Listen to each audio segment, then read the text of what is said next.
আজ বড় দুর্ঘটনার থেকে বেঁচে গেলাম। আবার কোথায় বেরিয়ে পড়লাম আমরা। হ্যালো এভরিওয়ান, আমি Amit. Welcome back to Bongs in Cleveland.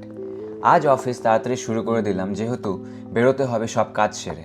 তারপর প্যাকিং সেরে নিলাম। নডি অনেক হেল্প করলো প্যাকিংয়ে, বুঝতেই পারছো। তারপর বাড়ির টুকটাক কাজ আর লাঞ্চ সেরে নিয়ে একটু ফ্রুটস কেটে নিলাম রাস্তার জন্য। এইবার বেরোনোর পালা।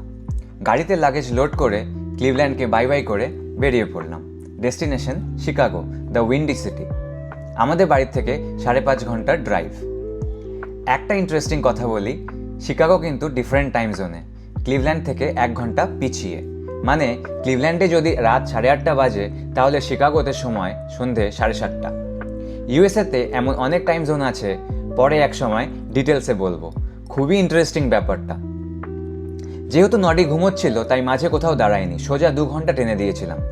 নডি উঠে যাওয়ার পর বায়না ধরেছিল যে চকলেট চিপ কুকি খাবে, তাই রেস্ট এরিয়াতে দাঁড়িয়ে কফি আর একটু স্ন্যাক্স আর কুকি নিয়ে আবার রওনা দিলাম।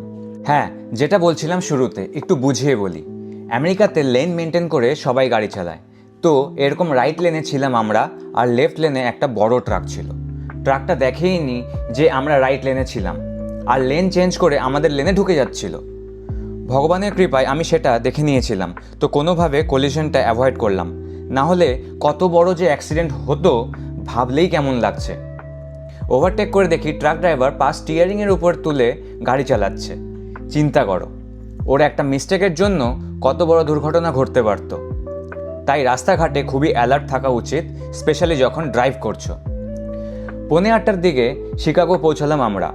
এসেছি আমাদের ফ্রেন্ডের বাড়ি, কারণ ওদের ছেলে রিওর ফার্স্ট বার্থডে। খুবই স্পেশাল একটা অকেশন। প্রচণ্ড কিউট রিও। প্রথমে কোলে কিছুতেই আসছিল না, বাট পরে নর্মাল হয়ে গেছিল। তোমাদের সাথে সবটাই শেয়ার করব শিকাগো ট্রিপের। ওকে, আজকের ব্লগ এই পর্যন্তই। পরের ব্লগে আবার দেখা হবে। Take care guys, by.